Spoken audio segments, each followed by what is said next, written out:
Hello guys नमस्ते and welcome back to my channel happy Dashain अनि आज चाहिँ दसैँको उपलक्ष्यमा सबैजना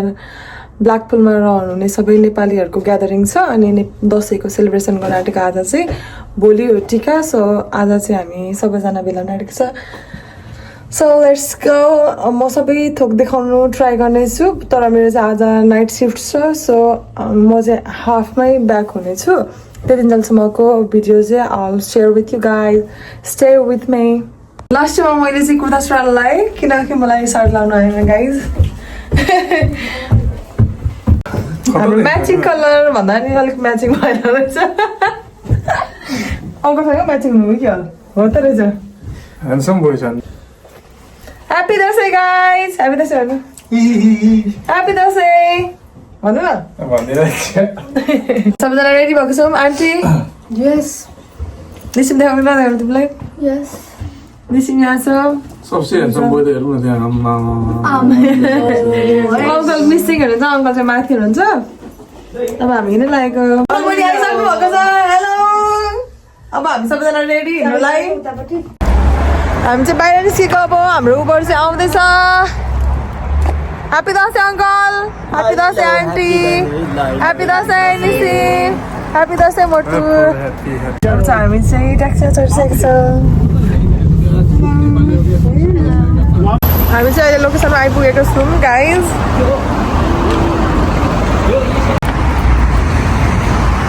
यहाँ हो है हामी चाहिँ आइपुगेको छौँ अब यहाँ हाम्रो ग्रुप आउँदैछ ए हो नमस्ते है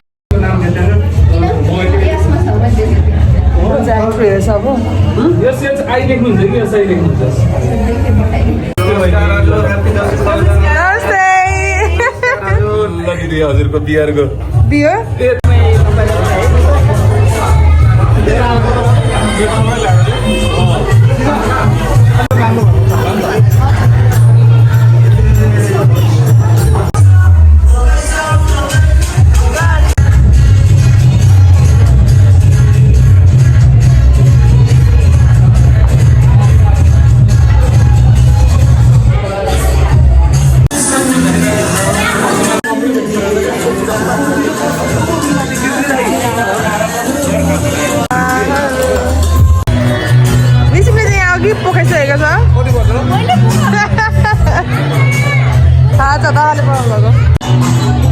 यहाँ चाहिँ हाम्रो क्युट नानी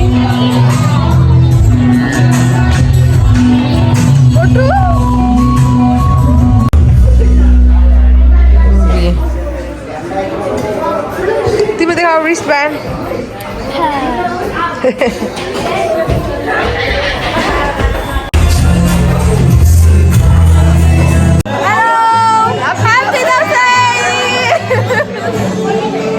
अब चाहिँ बिस्तारै सबैजना भइसक्नु भएको छ आज चाहिँ 120 प्लिज भेला हुनु आँटेको है त्योभन्दा धेरैजना आउनु आँट्नु भएको छ तर यहाँनिर स्पेस नहुने भएर 120 जस्ट 120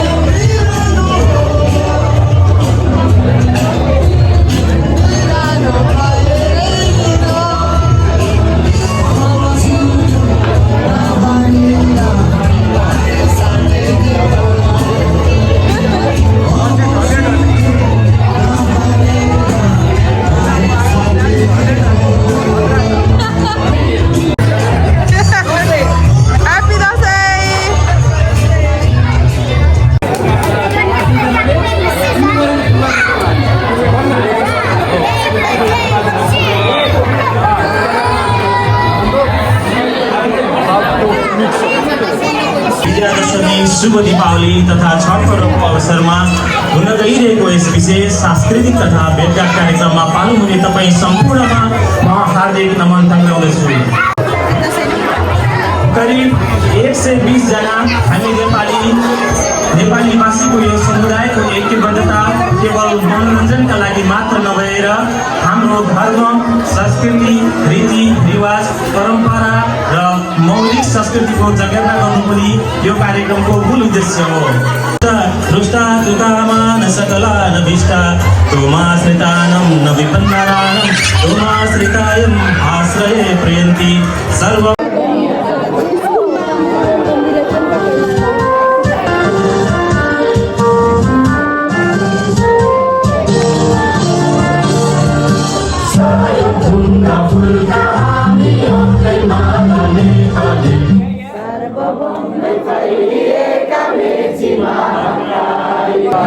शीघ्र कोटि कोटि सम्पदाको आचल वीरहरू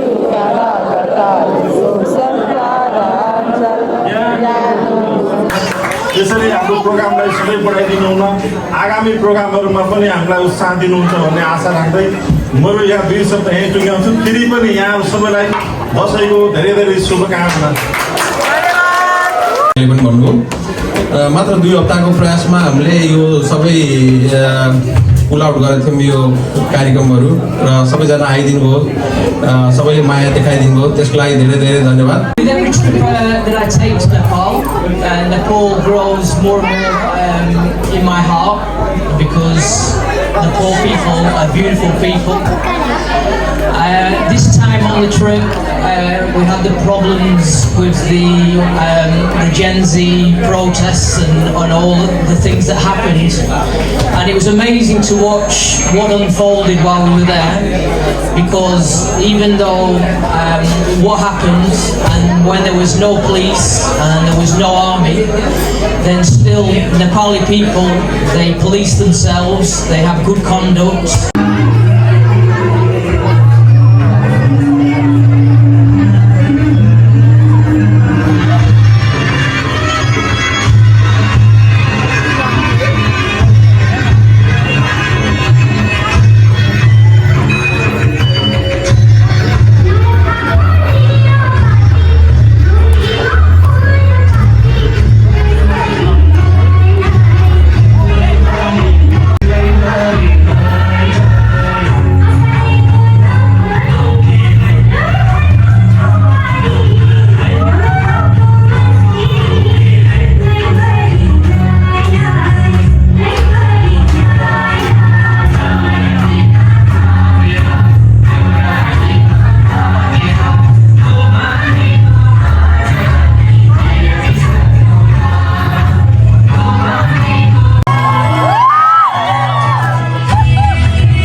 पनि एक्सप्रेस त गरेको छु जोड्नु पर्यो मान्छे भनेपछि चाहिँ विकासले चाहिँ त्यसमा चाहिँ अलिकति बढी गर्दै गर्दै गयो त्यसपछि सरोजलाई चाहिँ सम्पूर्ण अहिले ब्ल्याकपुलमा जति पनि हुनुहुन्छ सबै जोडिनु भएको छ एकदमै खुसी लागेको छ आज यो मास देख्दाखेरि चाहिँ म हृदयदेखि धेरै धेरै खुसी छु ल विकास के भन्नु छ सबैलाई सचिन थापा भाइलाई स्वागत गरेर उहाँको उपस्थितिका लागि स्वागत गरौँ। भाइ आफै म्युजिसियन आफै गायकका सबै कुरा आफै जोडजाड गर्नुहुन्छ कृपया उहाँको यो जोस र जागरलाई एकचोटि तालीका साथ स्वागत गरौँ कृपया। Thank you. आज यो भइरहेको दसैँ प्रोग्राममा चाहिँ एउटा रमाइलो गाना प्रस्तुत गर्न गइरहेको छु अनि त्यो चाहिँ अब दसैँ स्पेसल तिहार स्पेसल दुइटै अब तिहारमा त हुँदैन त्यसै कारणले दुइटै एकैचोटि गरिदिन खोजिरहेको छु म चाहिँ होइन त्यसमा चाहिँ सबैले साथ दिनुहुन्छ होला ल म चाहिँ सुरु गर्न चाहन्छु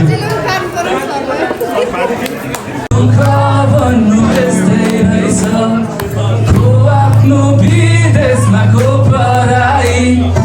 ठुला सहर यहाँ बेग्लै सोचाइ आइपुगे म पनि केही गर्नलाई मेरो तन अहिले यहाँ भइनी मन भने सान्नानी उतैछ हाम्रो नेपालमा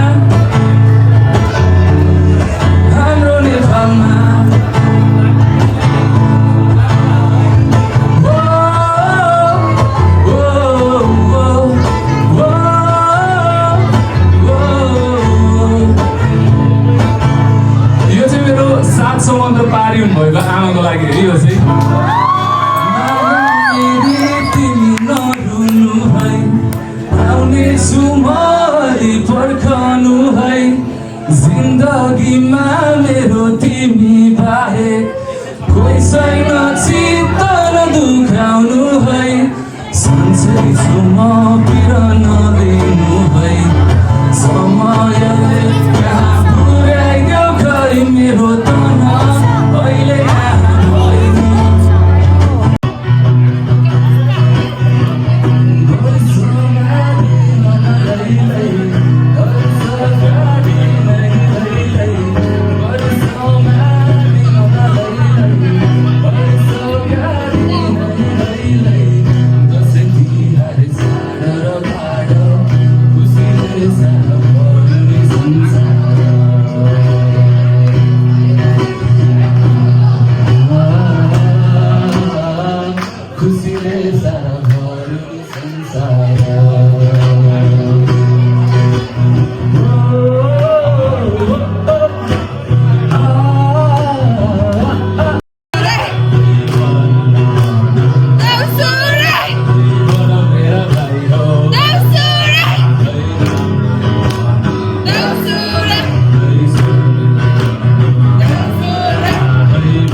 धेरै खुसी लाग्यो यहाँ भाइहरूलाई धेरै धेरै धन्यवाद र यहाँ यसो हेर्दाखेरि सबैभन्दा अगाडि ब्ल्याकमै आएको रहेछ कि जस्तो लाग्यो अनि त्यहाँबाट मैले एक दुई शब्द राख्न पनि चाहेँ तपाईँहरू झर्को नमानिकन सुनिदिनु होला किनकि लामो समय आएको हुनाले अलिक अगाडि नै आएकोले अलिकति अगाडि कुरा पनि अलिक लामो हुन जान्छ होला तर तपाईँहरूले झर्को नमानिकन सुनिदिनु होला सुरुमा म नेपालमा यो ब्ल्याकपुलमा आउँदाखेरि 2-4 जना हामी साथीभाइहरू थियौँ, खान्थ्यौँ, बस्थ्यौँ, सुत्थ्यौँ र काम गर्थ्यौँ। बाहिर सिसाइडतिर हिँड्दा एउटा नेपाली भेटिँदैन, इन्डियनहरू भेटिन्थ्यो र आफ्नो नेपाली जस्तो लाग्थ्यो, खुसी लाग्थ्यो उहाँहरू भेट्दाखेरि। रमाइलो गर्नु।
यस्तो भयो मेरो चाहिँ अब उजले मलाई छोड्न आउनु भएको छ, मेरो चाहिँ काम छ, आज नाइट ड्युटी छ,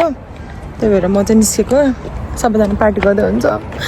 म चाहिँ काममा जानुपर्ने गाइजहरू।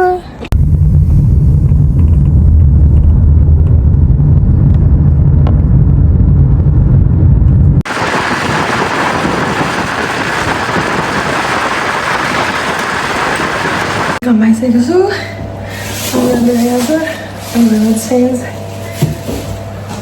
सक्यो पार्टी।